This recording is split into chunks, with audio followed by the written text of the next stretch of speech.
Welcome to the Coop Tank. I'm your host, Steve Cooper, coming to you from SuiteRecording in beautiful Mount Laurel, New Jersey. You know, people, if you have a podcast, a video cast, an audio book, or hell, if you need a studio built, SuiteRecording is a place for you.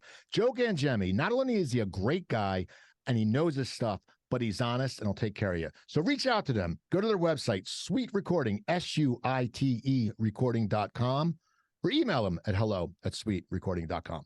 Anyway, we have a great show today. Every show is going to be great because of my guests. And I always say I bring in people that I personally know. They're intelligent. They're not full of shit.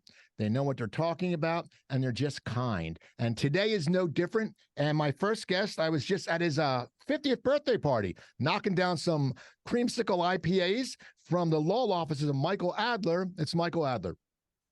Thanks, Steve. Great to see you again. And thanks again for having me on the Coop Tank.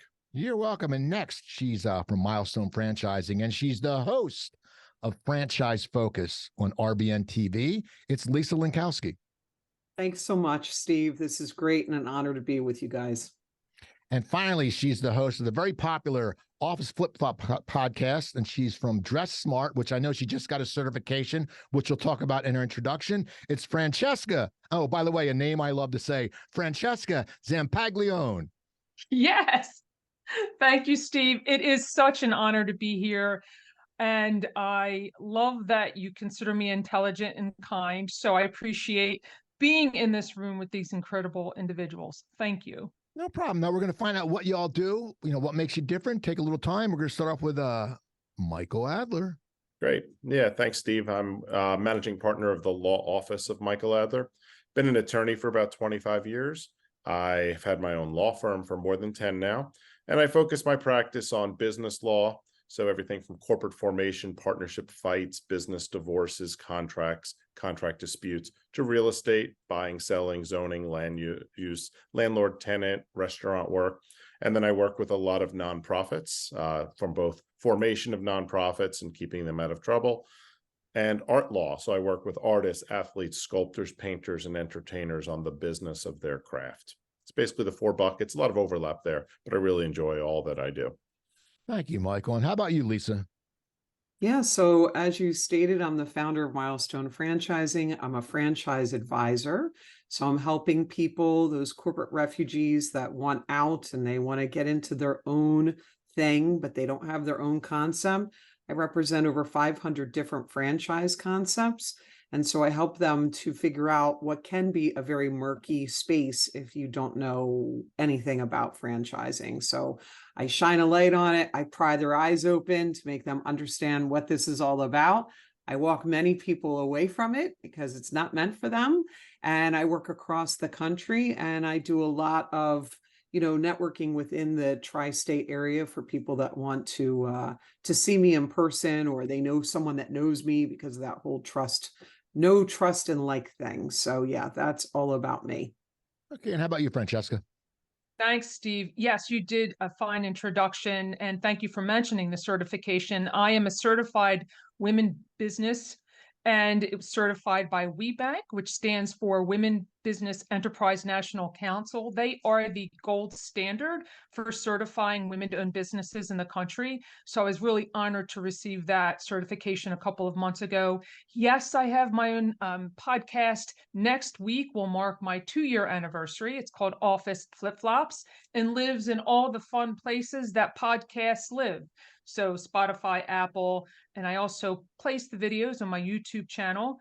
And I am a speaker. So I am a speaker, course creator, and my business, yes, is Dress Smart. So that's a brand and image consulting firm. And I work with organizations in amplifying their brand and making sure that there's a level of consistency there with their messaging from their employees and how they appear and represent their organizations. So that's a brief summary of all the great things that I get to do in life. So thank you. That's great. Okay. I want to start off with a question because you all have gone out on your own. Okay. You all work for yourselves. And I want to know, well, it's a two-part question. One, what made you decide to go out on your own? And two, was there a defining moment, like, I can't take this shit anymore, I got to get out of here moment, that made you go that way? We're going to start with you, Lisa. Oh boy, Steve, I I write an article every month for Franchise Wire. It's an online resource. And my article this month is all about my 10-year journey. 10 years ago, franchising found me. I wasn't looking for it. That's my whole thing. And I had no interest in being a business owner, so I thought. And I, ran, I'm a third generation business owner.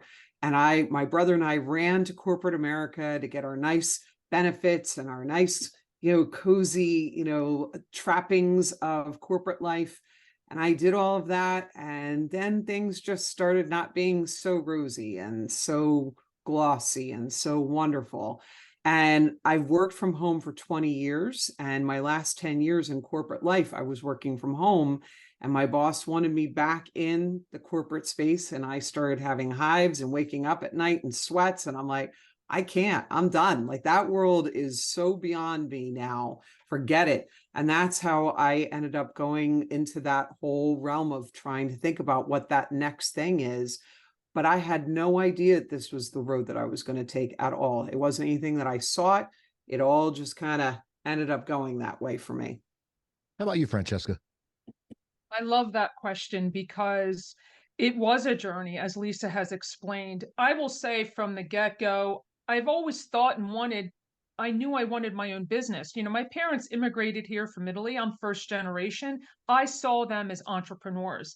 I saw them in building their businesses. My father was a mason, an incredible expert in his craft. And my mother, she was like a top Avon lady. Like, they made it work, right, with their modest education. So I saw that growing up. But yes, same thing, Lisa. I was in the corporate world. And it's not something that I grew up with. They didn't understand that, but I wanted a level of comfort there. And yes, I got sick at the end. So I left corporate in 2017. And when I left, I didn't know exactly what I was going to do, but I knew I wasn't going back because my health, physically, mentally, emotionally, is worth more than that. So I figured it out along the way. And now, just jumping into this speaker journey, like if we looked at my LinkedIn profile, I've been a speaker and a presenter my entire career. Right. So now I'm really leaning strongly into that because I really want to help people with feeling better. So that, in a nutshell, Steve, is my honest answer. It was just really hard. And when I think about, the physical problems that I had, I'm like, nope, my life is worth more than that. So that's why. How about you, Michael? Yeah, great. Just like Lisa, I just recently passed my 10-year milestone since the last time I've had a paycheck from corporate America. I left a firm in June of 2013. And I was a partner in a big firm in Philly, and I'm no looking back.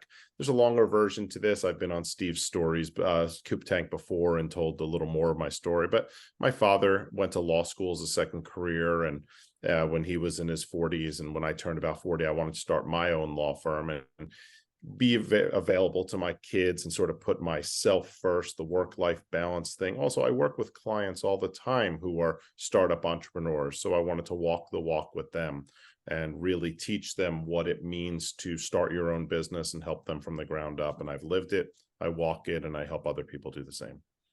It's funny when you go out on your own, whenever you go to an event, we're going to talk about networking eventually, but everyone always says, yes, how you doing? They're going, we're doing great. We're doing great. No one ever talks about self-doubt. And, I think whenever you go out on your own, you have that self-doubt. And I told Joe, the producer, earlier, a story that I'm going to tell you guys. I have a friend who's an actor. His name's Paul Ben Victor. He's been in a ton of stuff. Okay. He played the Greek on The Wire. Now he's had a great resume, did the screen test. He goes in and he said on like the second day he just didn't feel right. He's like, I'm waiting for them to come up to me and say, you know what? We cast the wrong guy. You're not supposed to be here. And it was a self-doubt that I think everyone goes through. I go through it. But do any of you ever have moments of self-doubt? Because it is scary. And how do you deal with that? Because it's not something that people talk about. I take ashwagandha now. It's this herbal substance that helps me great. I don't stress. I'm a ball of stress. But Michael, how do you, if you get, I'm sure we all get self-doubt. How do you deal with it? What do you do that breaks you? Because you all are doing well, but we sit there and go, oh shit, what happens if we lose everything? And we aren't, because we know people. And if we started a GoFundMe, we get a shitload of money. We'd never have to work again. But Michael, what is it that you deal with? What do you do when you get self-doubt? Well, I think it's about building a foundation to avoid those moments of when you have self-doubt. Sometimes it's called imposter syndrome, where, you sort of, you believe that other people, imposter syndrome has been written about a lot. It's where, you don't have the confidence to believe that you can do what other people think you do. I've always built a foundation, and we can get into networking certainly, but I build referral networks so that I know that I'm always giving resources out to people so that they come back to me. Not a BNI group. I don't mean to shit on BNI or some of the other, referral-based networking group. I'm talking about a real mastermind of people from different industries who just got your back. It could be a women's group. It could be business, where referrals come second. It's about building relationships with people that care about you, get to know your family, and you build relationships. Once you have that, I don't think you can possibly have self-doubt. We all go through challenges and ups and downs, but building that foundation of friendships that build to business relationships has just kept me going, and my phone has never stopped ringing. I'm really grateful for that. How about you, Francesca? What a great question again. So you bring up imposter syndrome, Michael, and I was so curious about it because I've been living it, that I was certified by Dr. Valerie Young, who's done 40 years of research on the topic. Wow. So when I found out that she was offering a coach practitioner training, I went in, and I was just certified by her last summer as an imposter syndrome practitioner coach, because I believe these moments of doubt, they slip in every once in a while. And what I offer to my clients, and to a presentation, actually, I've been asked to go back, virtually, to a UK networking group. They're like, we really like the advice. I have two main things that we need to focus on as entrepreneurs. Build your vibe. So try, and if you find yourself slipping into that negativity mode, what can you do to get you out? So build your vibe and build your tribe, which is exactly what Michael was talking about. Be surrounded by people who you can call in a moment's notice to say, hey, can you help brainstorm with me? Or I'm feeling this way. Help get me out. Sometimes we just need that. Build your vibe and build your tribe, because those emotions of imposter syndrome can just be a moment in time. And that's what we need to remember, and not to be your lifetime. It's a moment in time.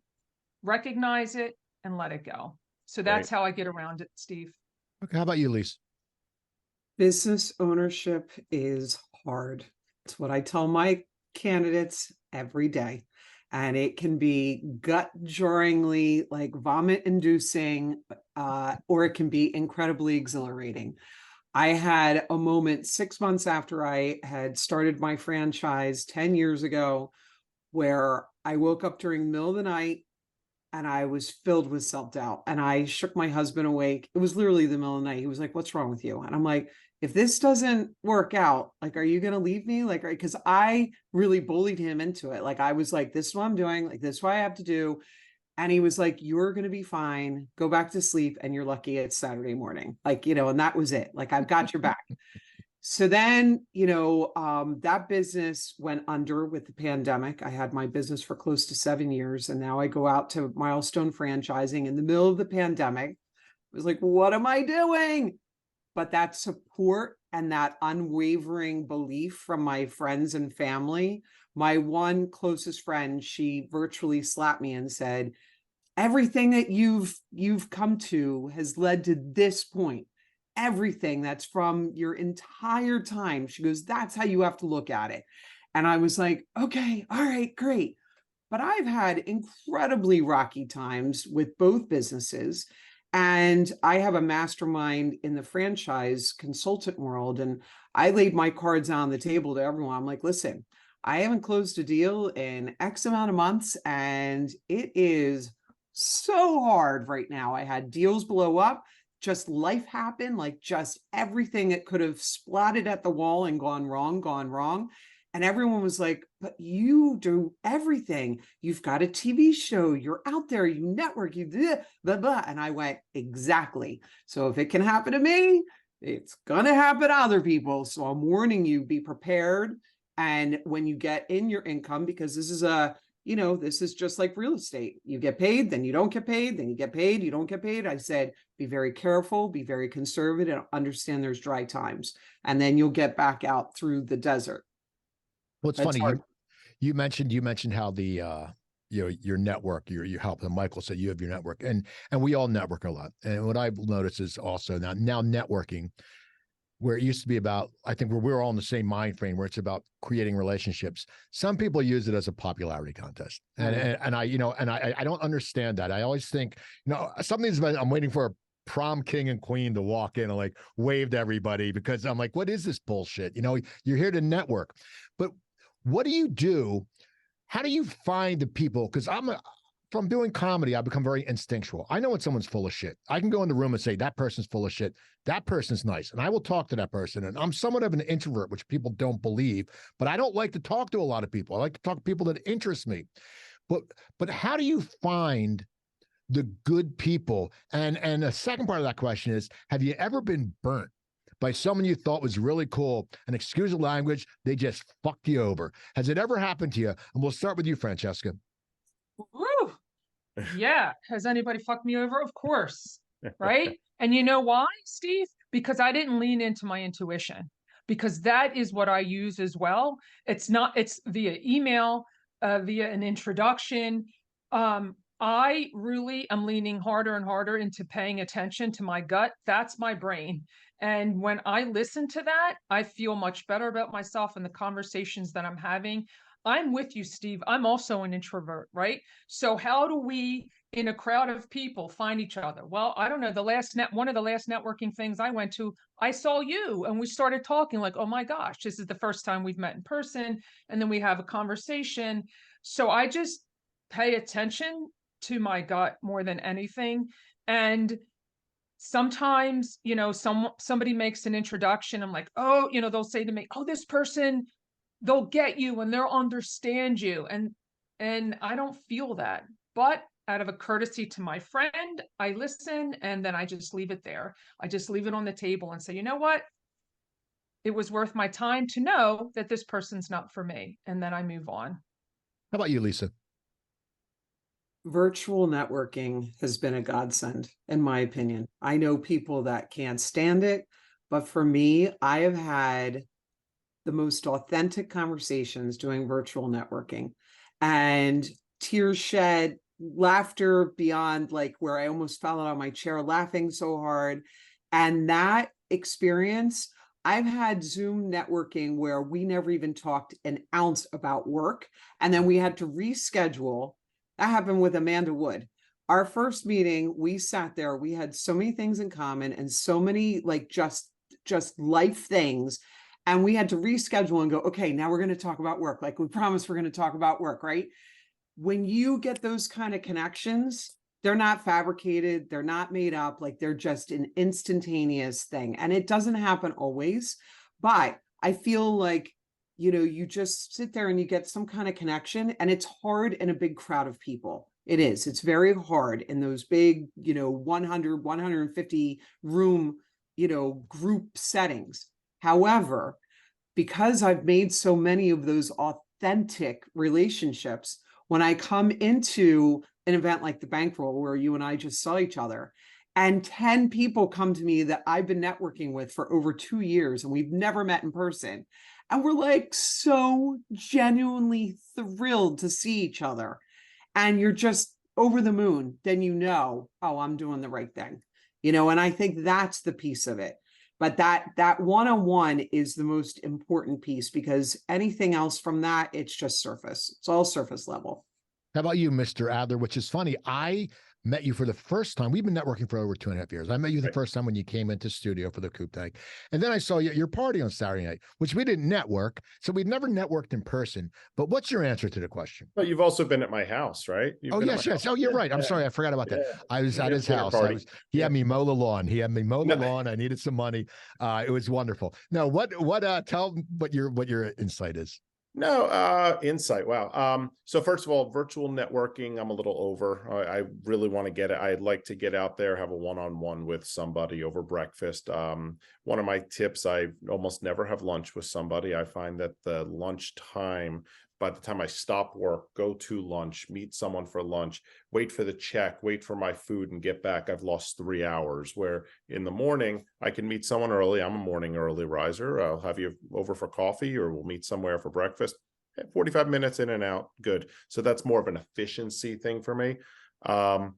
In terms of at a networking event, I kind of look around and look for the person who may be a little uncomfortable and maybe on the edge, on the side, and maybe not know anybody. I find that my best conversations over the last decades have been with that person who I reached out to first with an easy icebreaker.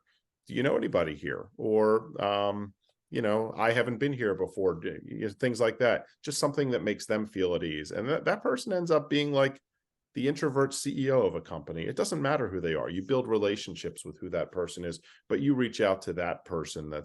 In terms of getting effed over by somebody. I mean, I, like you, Steve, I have a pretty quick bullshit detector about people, witnesses, clients. So I try to keep my distance. I trust but verify. I listen to people, but then do a lot of digging about people and find out that most of what they say is full of it. And I try to keep myself surrounded by transparent and authentic people.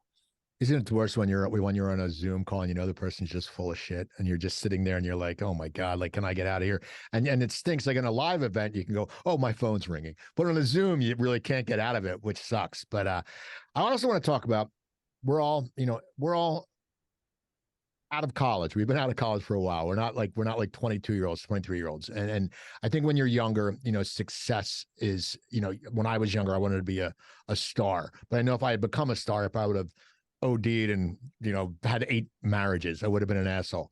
But for you now, what is success? Because I think sometimes I looked on LinkedIn and I see people, they're always posting this and this and this and this and this to say, oh, we're successful. Like we're on a board. I know, Michael, you're on boards because you care. I was asked to be on a board for my friends. I know you're involved in charter schools. I was asked to be on a board. I didn't want to do it. I was very flattered. And I know people think of what success is. And it goes back to me, in Fast Times at Ridgemont High, when Spicoli says, all I need is the tasty waves of cool buzz and I'm fine. It's the little things. To you, at this point in your life and being through corporate and being different things, what defines success to you? And we're going to start with you, Lisa. Integrity. Integrity is everything. And doing no harm. The world that I'm in, just like any world can be very bad and vapid and damaging, right? Every profession has good and bad in it. And so helping people, to Francesca's point about wanting to help people and doing it for the right purpose, that's it, right? But then it also comes from my family. And that goes back to my original journey of wanting to be the mom that I needed to be the wife I needed to be the person I needed to be, and corporate was just sucking that all away. And so now being able to have both sides of that and being able to hold my head up high. And when my kids were remote and they were listening to me on the calls with clients and hearing me talk people away from this, my daughter just heard me have to do that this week. She was like, that's so hard. How do you do that? And I said, because it's the right thing to do. And it's the only thing to do. Like, that's it. But that setting that for the people around me and also putting it out there into the ether, right, is very, very important. That's success for me all the way. How about you, Michael? So success for me has always been a moving target, and that's fine. Especially now that I just passed a milestone birthday, I've been thinking about that. Have I been successful? Some people would say yes, and I just want to be better, but I'm not achieving perfection anymore. I think success is about achieving passion and purpose and continuously finding passion and purpose, but not perfection. So, do I have a well-balanced life? Do I have enough money that I'm comfortable? Have I put a little bit away for retirement? Am I getting things that I need for my children who are now getting to be of college age? If I'm checking those boxes, the answer is I'm the most successful person that I can't possibly want to be. I'm never going to be the richest lawyer in Philadelphia. I've always said that, but I want to have a life that's full of meaning and involved with civic and cultural and political, and be just a resource for people that need me. And I think by that measure, I continue to achieve success. How about you, Francesca? Both of you have answered so well, and I just want to echo both of your comments. And I look at success and how I used to define it in corporate, right? It was always a title, a promotion, an increase. And then jumping off of that into entrepreneurship, you have to look at it so differently. And that's where that doubt comes in, like, well, I'm not doing this. And so I've learned to remaster what that definition is. And yes, it is about authenticity and truth in myself, because I couldn't be myself in that corporate world. Me, right? Francesca could not be her true self in that world. So that's why I'm out here, right? That's why I got sick, because it was not me. But being here and being my best self so I can be there of service for others, that's success. And realizing the power that we all have, and the reason why we're here is to help each other. We're not here alone. We're all here for a bigger purpose. That's success. Realizing that, recognizing that, and knowing how far I've come in that initial definition, which was not, and now being my honest and true self for everyone who I come in contact with. Okay, and here's a question. It's a little out there, but it just came to my mind, and I was talking to someone about this yesterday. When we go to events or when we meet people, what is your viewpoint on hugging? Now, I'm a guy who I will hug guys. I don't like to hug women if I don't know them that good. I was at an event and someone hugged me and gave me a kiss on the cheek, and they were much younger than me, and I felt like that creepy old dude, and I'm not. Okay. But I felt like the guy that you see, they post a picture from the event and they have the two youngest, cutest girls under the arm, and they look like the biggest douchebags ever to walk the earth. It's like they think for some reason they can get them. Like, yo, dude, you're 60, you're fat, and whatever you do, she's a beautiful 25-year-old, but she's going to leave with you. And it disgusts me. And it disgusts me. When I worked in restaurants, it disgusts me. But the hugging aspect, like, what is an acceptable hug? Like, I know Lisa, I know Francesca, and I know Michael. I will hug Michael because he's a male. For you, I don't know if I know you that good to hug. Like, I've met Lisa like once or twice. I've met Francesca once. But what is your viewpoint? And I want to hear, because we have two women and one male, and we're going to start with the male's viewpoint about hugging. And I want to hear what your rebuttal is and what your input on it. But Michael, what is your hugging at networking events? Is it okay? Is it, because there's always like that guy who hugs you like creepy, like, oh, and you're like, oh my God, get off me. But what is your view on it?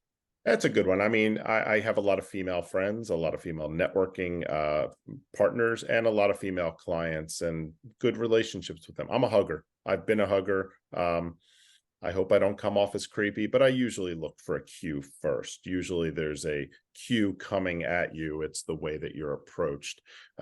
If the woman is reaching out a hand to me, the hand is coming back, and that's all. I mean, I'd like to hear from my female panelists here, but the times have changed, and I think professional networking, you just have to manage. You just have to be aware of certain contexts and cues. How about you, Lisa? Ooh, I came up through manufacturing, Steve. And so I don't give off any vibe of any kind whatsoever, ever, right? Like whatever that is, whatever that vibe is, everyone understands that this is business only. And so that's a good thing.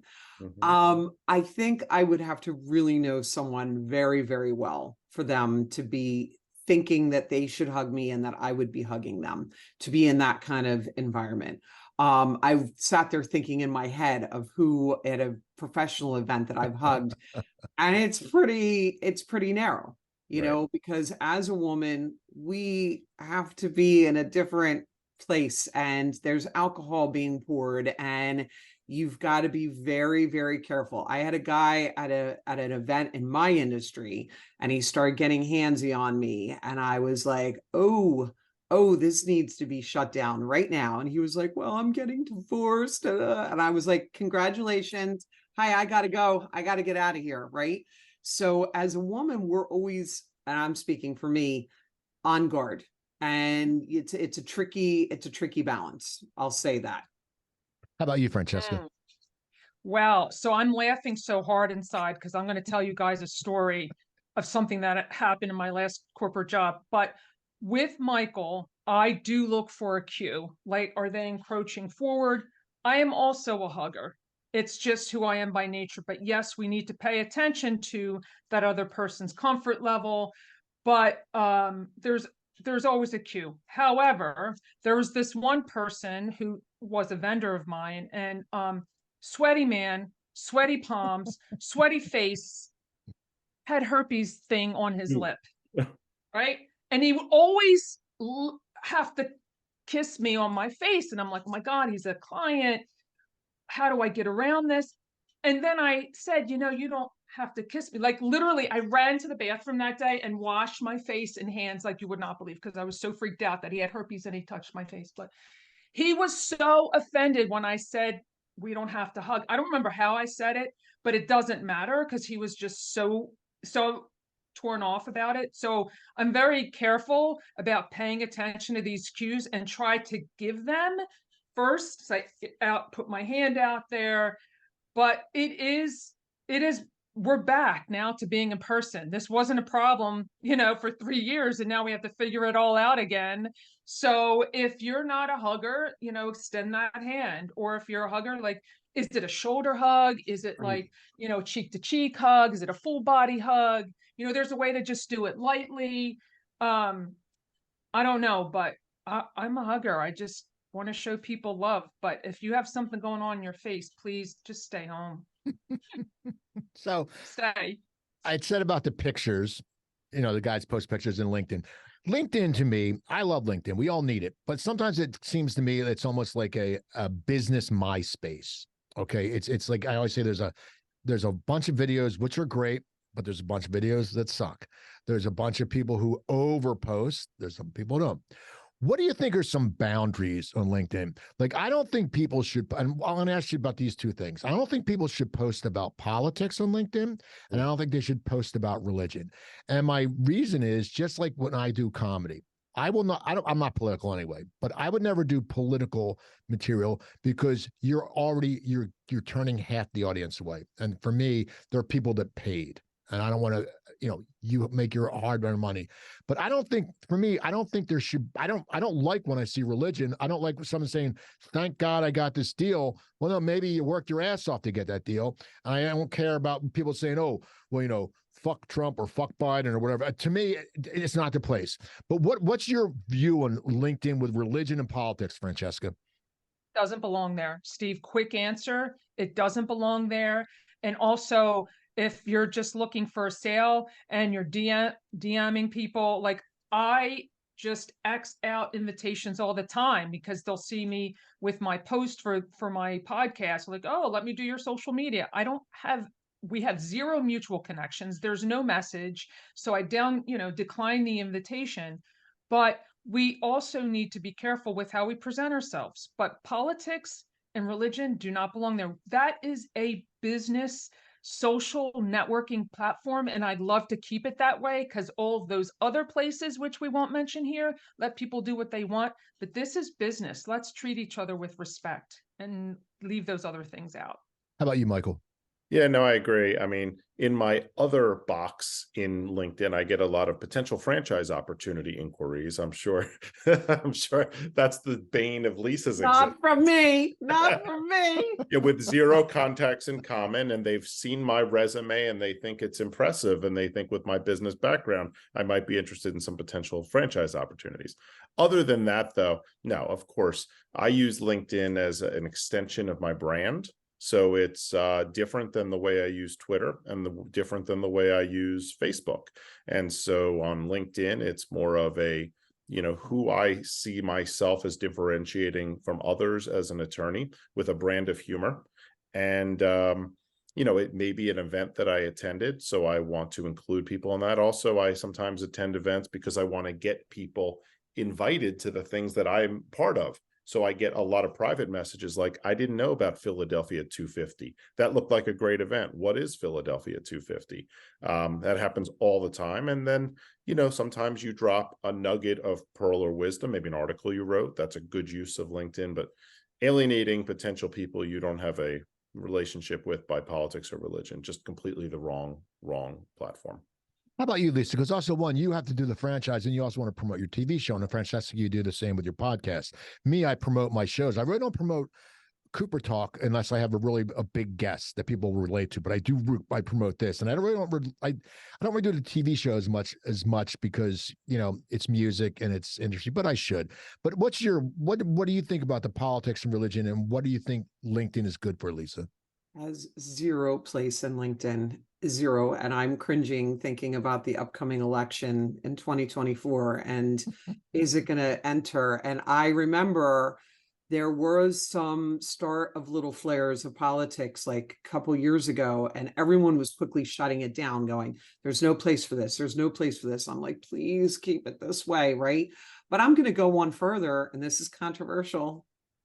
But I'm not a big fan of personal posts. I'm not a big fan when people talk about their families and things that are happening within their families, because that to me is what Facebook is for, or Instagram.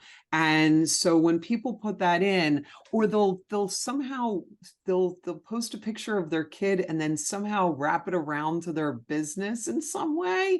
And I'm like, I don't really understand that, but okay. But yeah, so I really think it's a business platform. To Michael's point, I do a lot of posting about the Princeton Chamber because I'm on the membership committee, and I want people to know about events. And sometimes people do feel that these are inclusive events, and that it's like invitation only type thing. So I'm always wanting to let people see that there's these different things, and that you can be invited to it. I think it's a great purpose. I get hit at networking events from people that go, if I get one more solicitation from a franchise, and I'm like, I'm really, really, really sorry. It's awful. I've been solicited. I have. And I immediately respond back. I'm like, do you even know who you're saying this to? It's all bots. But I do apologize on behalf of the franchise world. I do. What do you think about the LinkedIn? There's people that just strive. They strive for likes. They want to be an influencer, and then they forget that, Charles Manson and David Koresh were influencers. Okay. I laughed when you posted that. But and I believe that, but people, they strive for likes, but likes don't equal business. I had the guy said to me, oh man, it sucks. I never get likes. I said, but are you getting business? He goes, yeah. I said, so what do you care? But why do you think it is that people are so consumed? But we all like likes. Don't get me wrong. You post something, like I'll post something on Facebook. I'll post a joke. If no one likes it, I go, oh, that joke sucks, and I'll pull it off. Because I'm like, but I don't let it give time. I don't let it stew and simmer. But why do you think that people are so consumed?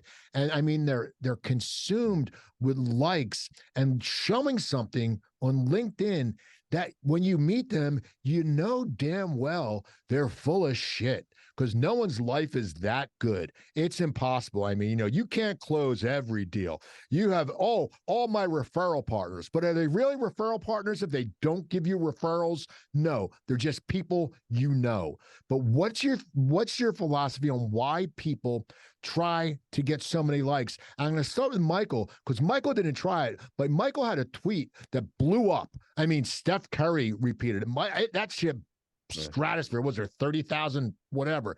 But Yep. what do you think it is that drives people to get these likes? Is it an insecurity? Is it, because their business sucks and they just want to look important? But what do you think it is? I don't know. Dopamine, not enough hugs from their mom when they were younger. People sometimes connect the amount of engagement on their posts with connecting to business. There's whole strategies of how to get more organic, authentic conversation through LinkedIn. Some of it works, some of it doesn't, but you have to be your transparent, authentic self.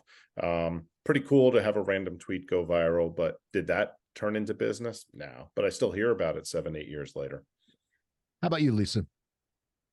Yeah, it's the way that we're all wired now and everything. It's all social media all day long.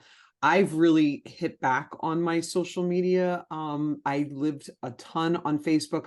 I run 5 different groups for various things, and it's all just become so much. And Twitter's a dumpster fire. Like, it's just all very difficult. But I think that we're just so used to that we don't know anything else, because this is just where we're at now.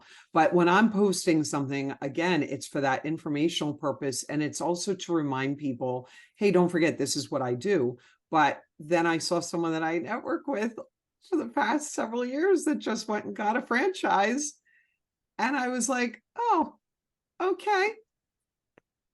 Like, it hurt. Like, it was like, oh, all right. No consult, no asking, no nothing. And I just sat there going, huh. And it's been swirling around in my head for the past, it's gotten in my head for the past couple of days. But what are you going to do? Right. Like, that's just what it is. But, I think that there's a purpose of it. Sometimes people be like, oh, I see you all the time on LinkedIn. And my immediate response is, I'm really sorry. Like, that's my immediate response. But then I'm like, well, but that's the purpose, is that I want people to remember who I am. And that also, I'm there helping other people. So I also post a lot of other people's stuff as well. And so that's the other piece of LinkedIn is helping others and helping to promote them and what they're doing as well. How about you, Francesca? Yes, I'm with Lisa. We're conditioned now. This is, what we've had is a vehicle for self-acceptance for however long we've been on whatever social media platform. So is it because we're looking for that virtual hug through a like? Is it a popularity contest? What I don't like is that we look at it and compare ourselves to others' success, looping that word back in here, Steve. It can be disheartening if you compare yourself to others and well, they have 500 and I only have whatever. So I think it's something we should approach being much more careful about what it means. And like you said, we can spot the fakers right away.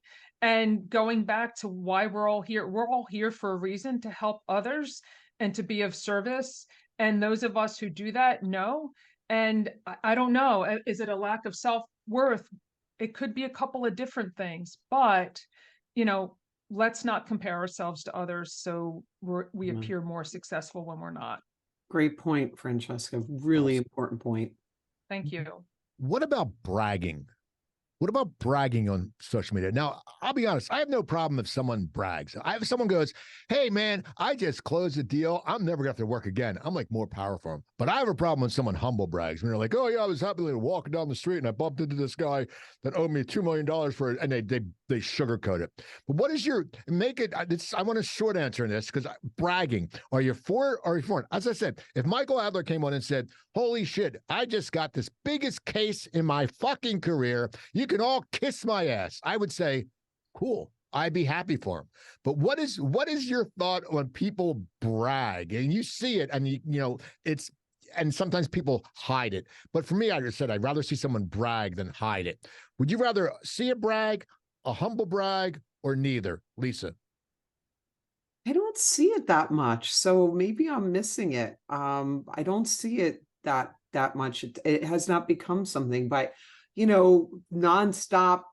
I think, like, if I've got a testimonial from someone and I post about a testimonial, because the testimonial, I just did that a couple weeks ago. Someone wrote the most heartfelt thing about me that I was like, oh my God. And I shared that. because it was to my core. And is that bragging? I guess you could say that, but Good. You should. no. You No, need you to. should, and it is Right? brag. It's not bragging, but it's bragging in a good way. Yeah. Okay. Now, how about you, Francesca? Do you like bragging? Because you all know what humble bragging is. It's just it's big in the entertainment business. Hey, I did this. I was driving to here. Look at me, and I ran into Tom Hanks, and he said this. Hey, it's all bullshit. Francesca. Can we brag by adding value? That just, can we like Lisa just said, I had this heartfelt testimonial. Can I share that because it meant so much to me? Yeah, I think we absolutely should do things like that. But yeah, there's those show offs. We know who they are. Like, good for them, but that's the way they perceive life. It's not going to change how we perceive life. That's the way I look at it. How about you, Mr. Bragger, Mr. Adler, Yeah, the right. big shot Yeah. bragger? Michael Adler's always bragging. At the party, he's like, oh, look, I got this great restaurant. And he asked me to kiss his ring. I was like, screw. No. Michael, what's your thing on bragging? I think thoughts and prayers have been replaced by the phrase honored and privileged.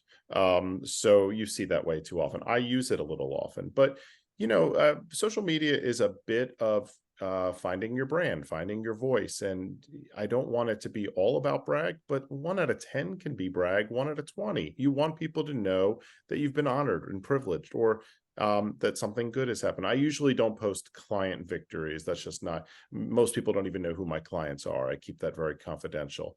So it might be, being board service or something, but to Francesca's point, there's usually some other value in there. There's another reason behind it than just, for example, I got an award. I'm trying to let people know for more information about the organization, for example, and you'll see that in my posts. Yeah, I have one final question. What would your advice be to someone who's just getting out in the real world? It's so funny on LinkedIn, the Stockton page where I went to Stockton University, it said, what would be your advice to someone starting at Stockton? And I put, be yourself, just enjoy college, enjoy campus life. It's so important. But then some guy was like, well, when you get out of college, have a great boss on your first job. I'm like, no, dude, they're asking about, what do you want in college?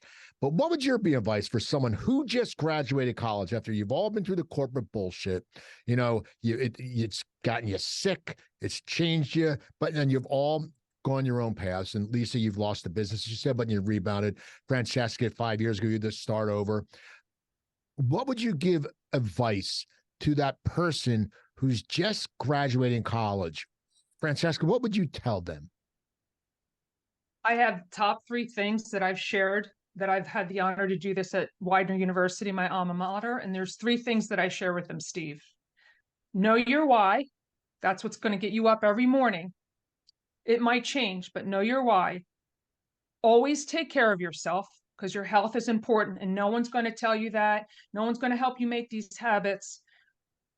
Always take care of yourself and never stop learning.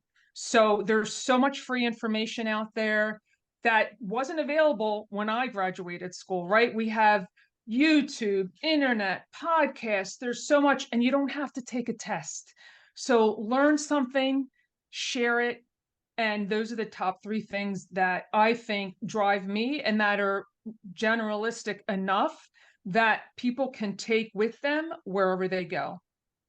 It's funny, you said 3 things. It's like West Side, Widener. See, I got that subliminal Widener in the house. You got that. Yes. See that? How about you, Lisa? So especially for women, young women out there, is know your value. I see that all the time. Women are we're very guilty of not understanding our confidence level and knowing what our value is. And so holding your head up high and being like, listen, I worked really hard and I should be getting paid this amount. So that's one of the pieces that I would say is most important. And also, just like your personal relationships, if your corporate relationship is toxic, get out. Start finding somewhere else and go somewhere else, because it doesn't have to be that way. But if it is a toxic environment, that can just bring you down and burn your personal relationships and everything else with it. So, be on the lookout for that and know that there's other places that you can go to. How about you, Mike? That's awesome. So, just like Francesca, been involved with both my undergrad alma mater, Rutgers, and my law school alma mater, Temple. I'm very involved with both alumni association. I was just asked to write an article to the Rutgers graduates of the current class of 2023. Francesca gave great advice, and now I wish I could have rewritten my speech. But Oh, thank you. but the other thing that I talk about is like, now you're part of the club. Like when you graduate college, you're now part of an alumni association. The people that you drank with and you were friends with in Rutgers or wherever at Widener, they're now like your network. So like reach out to them on LinkedIn and start building a network. The people you already have a relationship with is a great way to start. So they're going to be your future boss, your client, your colleague, your vendor. That's where you start. You already have something. You could already share, you know, are you rah, rah, hoorah, hoorah, Rutgers rah? Like you have something in common. So share passion-based networking rather than transaction-based networking. I'm going to jump in also and say that I tell people stay in touch with your mentors. That's my biggest regret. We didn't have a lot of avenues when I was coming up through corporate America. And so I lost track of people that I wish that I still had in my base to this day. So staying in touch with those key important people. That's awesome. Well, that's awesome. You know, you guys, this is always fun. I love talking to like-minded people. Now tell people how they can get in touch with you, how they can find your shows and all that. And we'll start with you, Mr. Adler. Okay. Our best way to connect with me is on LinkedIn. I'm at the law office of Michael Adler on LinkedIn, or Michael Adler, very easy to find, an attorney on social media. How about you, Lisa?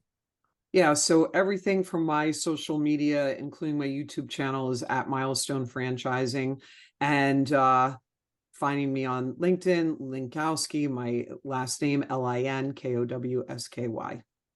And Francesca Zampaglione. Zampaglione. So yes, LinkedIn would be great. And, you know, connect with me, send me an invite and tell me how you found out about me. So I'll accept it and we can set up something. My company name is Dressed Smart. So it's dressedsmart.com. And excuse me, my podcast is Office Flip Flops and is all the fun places that you listen. So would love if you subscribe and follow. It's a great show. It's there to start your day, to get your quick dopamine hit. My episodes are 20 minutes or less. So I'm looking to help people start and finish something in their commute to work to set themselves off for a great day. Thank you. That's awesome. Well, people, also, you can go to the YouTube, the Coop Tank, subscribe to it, comment on it, rate it, whatever you do there. My podcast, this podcast, you can find all episodes at thecooptank.podbean.com or on Amazon Music, Spotify, or iTunes. My other podcast, Cooper Talk, you can find 965 episodes at coopertalk.net. Also go to RBN Television to see on demand my shows for Cooper Talk Local. If you want to start a podcast, me and Joe will work with you. Check us out. If you're going to definitely want to start a podcast and you know what we're going to do and you need a studio, you got to go come to SuiteRecording. That's right, SUITE recording.com.